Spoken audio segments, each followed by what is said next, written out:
Komisi Pemilihan Umum Kota Priaman adakan rapat koordinasi verifikasi faktual keanggotaan partai politik calon peserta pemilu tahun 2024. Doni Kardinal, Divisi Teknis Penyelenggara Pemilu mengatakan, dari sejumlah sampel yang ada, 31% keanggotaan partai politik dari 848 orang tidak dapat ditemui di tempat tinggalnya masing-masing.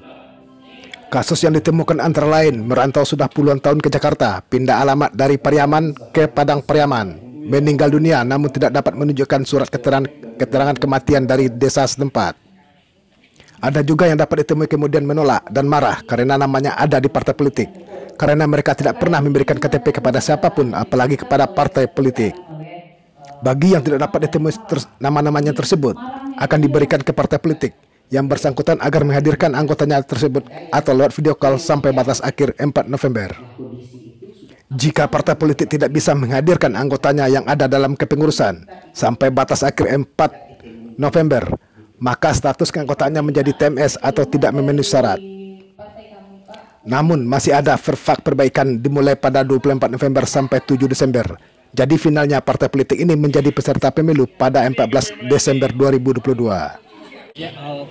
Jika tidak memenuhi ambang batas minimal persyaratan keanggotaan partai politik, maka tentunya partai politik tidak dapat menjadi peserta pemilu tahun 2024. Itu sebanyak 848 orang. Kemudian kita melaksanakan verifikasi faktual keanggotaan dengan mendatangi tempat tinggal masing-masing anggota partai politik. Kasus-kasus yang kita temui di lapangan itu adalah kita dapat menemui keanggotaan partai politik, kemudian diberikan status baik itu MS kalau seandainya menyatakan dukungan dan dapat menunjukkan KTA, kemudian TMS ketika tidak menunjukkan KTA dan menyatakan bukan anggota partai politik yang bersangkutan.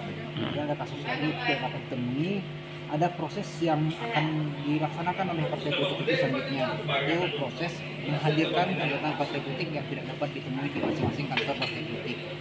Itu batas waktunya sesuai dengan tahapan di 384 itu sampai tanggal 4 November 2022. Sementara partai politik yang dilakukan verifikasi ada 9 partai seperti Perindo, PSI, Partai Umat, Partai Buruh, Partai Kebangkitan Nusantara, Partai Gelora, Partai Garuda, PBB dan Hanura.